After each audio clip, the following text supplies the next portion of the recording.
What's up guys, I'm here with another video. This time I'm sitting down here and because I need to think about what I'm going to say before I say it. And basically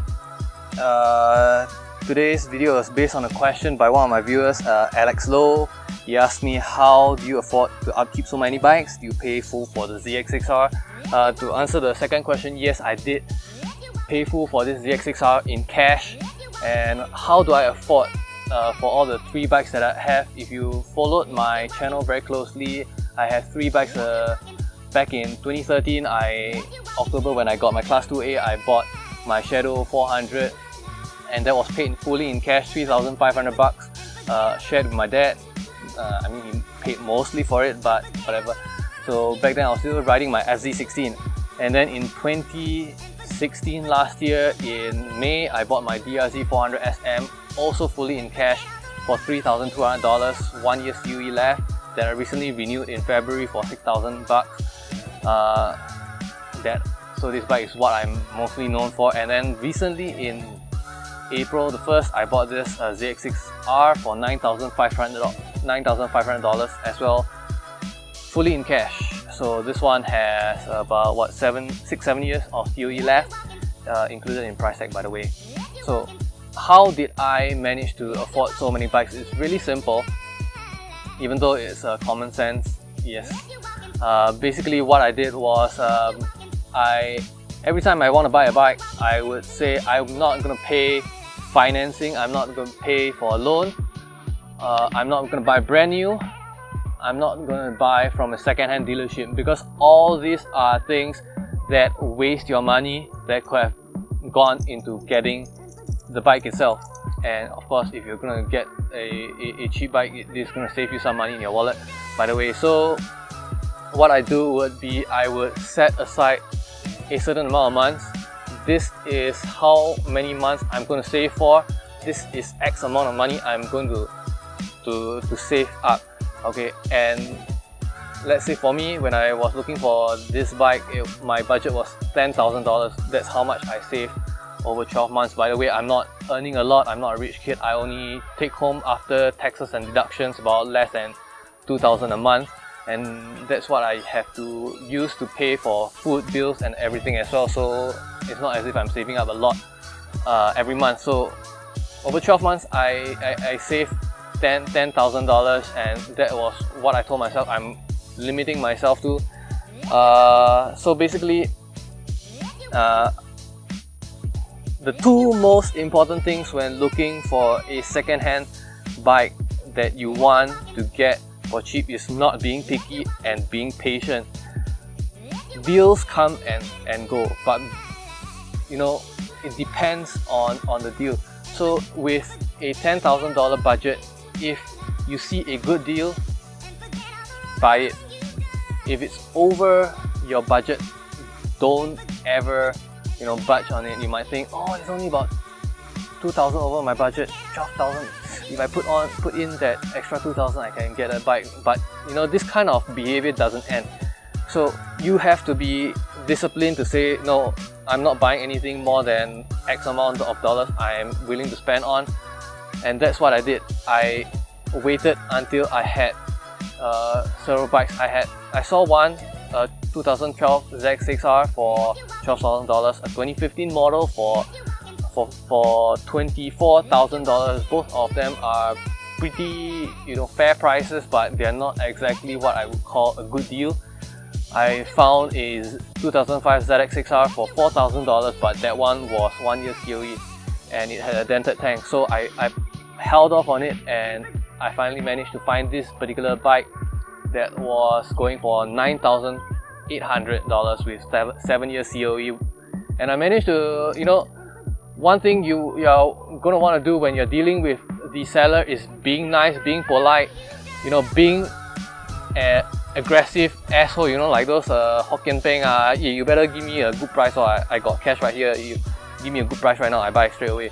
No, being polite, you know, allows you to negotiate a better price.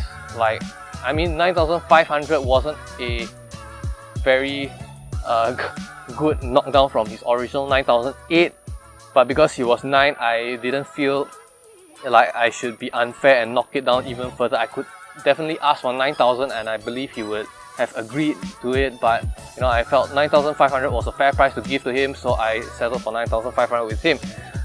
So that's one thing, budgeting when buying the bike, and this includes taking note of how many years on the COE is left on the bike. If the bike is more than $3,000 per year, depending on how many years of COE left, so a bike that's only got like 2 years of COE left shouldn't be more than $6,000. Probably even less for Class 2B bike, you know, 200cc bike. But for me, this is the equation I go by when I'm looking for something big. So that's one thing. Another thing is insurance plays a huge factor in the decision. For me, my formula is what is my salary divided by half, and that is how much I should be paying for the insurance every year. So for me, I will not say I can afford the bike if the insurance to, you know, insure this bike is more than $1,000. So for me, it was $600. So for a lot of younger riders, it may feel like a hit to the balls because most of your insurance is going to be higher than $1,000, probably a lot more. Skid Mark, if you know him, his insurance when he was very young, he got his Class 2 very early and he bought an MT-09. His insurance was close to $3,000, and that is something that I think he regrets to this day. So, you know, if you feel that your monthly income isn't gonna be able to afford that insurance, don't go with it. For me, TPFT is the basic minimum if I'm buying an expensive bike.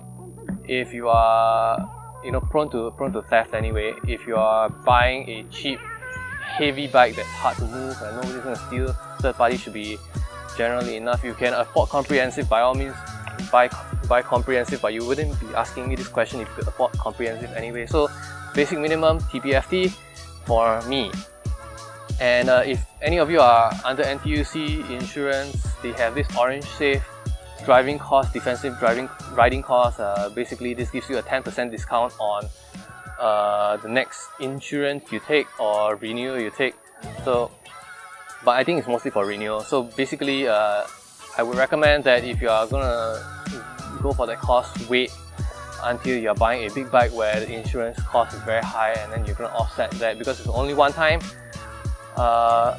But if you are young and you are already sitting on insurance that's like $1,000 off the bat, then by all means, please go and do your driving Orange Safe riding costs and get that 10% discount.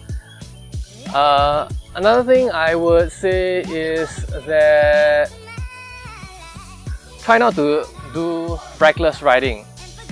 You know, a lot of people, you know, consider me a bad rider, a lousy rider, and it's true, but that, you know, reinforces my own view that, you know, at least I am not engaging in reckless riding that would get me caught for speeding.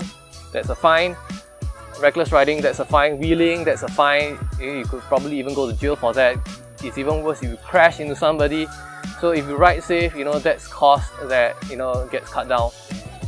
And maintenance, if you can do your own maintenance, that's one thing you should learn. I'm not going to bother doing videos on maintenance tips because these videos are out there and you can definitely find videos for your own particular bike, and there's no need for me to do that.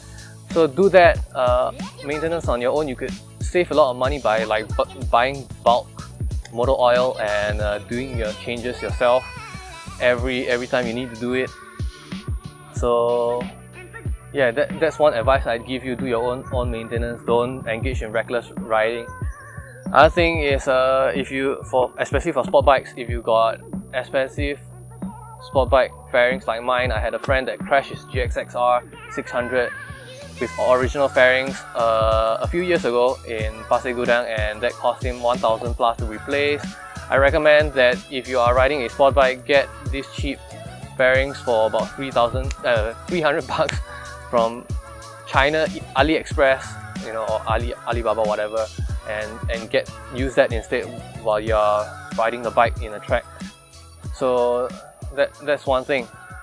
So I think I actually save a lot of money by owning these 3 bikes, by making sure that my most expensive bikes aren't ridden as regularly. So ZX6R hardly comes out except on a weekend. If you notice, my other 2 bikes, the DRZ and the Shadow, they are both very low fuel consumption bikes that I use daily. This one only comes up when I want to go for a very fun joyride, because fuel consumption on this is quite high. It's about 13 to 15 kilometers per liter, depending on how I push the throttle. So DRZ is gonna save me a lot of money. Road taxes, all this, I don't think they are gonna be an issue for you guys. A lot of people think owning one bike is tough as it is. 3 bikes is insane, and then there's foreigners that look in and say, how is it difficult to own multiple bikes? I've got like 20 bikes in my garage back in Australia, and both groups aren't exactly right. Okay, Singaporean bikes aren't exactly cheap. It's true they cost a lot more, 3 times more than in most places, but it's not exactly true that it's impossible to own multiple bikes and maintain them, as long as you know what you're doing, what you're looking out for when you're buying, and being able to do some basic preventive measures so that you don't have to afford paying extra on things that you shouldn't be paying for in the first place. So anyway, if you found this video useful, give me a thumbs up. If you didn't think this video was useful for you, give me a thumbs down and tell me why, because I'm continuously seeking out to improve my own videos, giving better advice. Don't ask me for riding advice, I'm not a very good rider, but in terms of the safety aspect of things and managing an inventory of vehicles, you could ask me that down in the comments below. And if you haven't subscribed to my channel, do give me a subscribe down in the description as well, or click on the bottom right, there's an icon there to subscribe to my channel if you haven't done so, so that you can stay up to date with more of my vlogs, more of my tips, and just crazy stuff in general. And I'll see you next time. Peace out.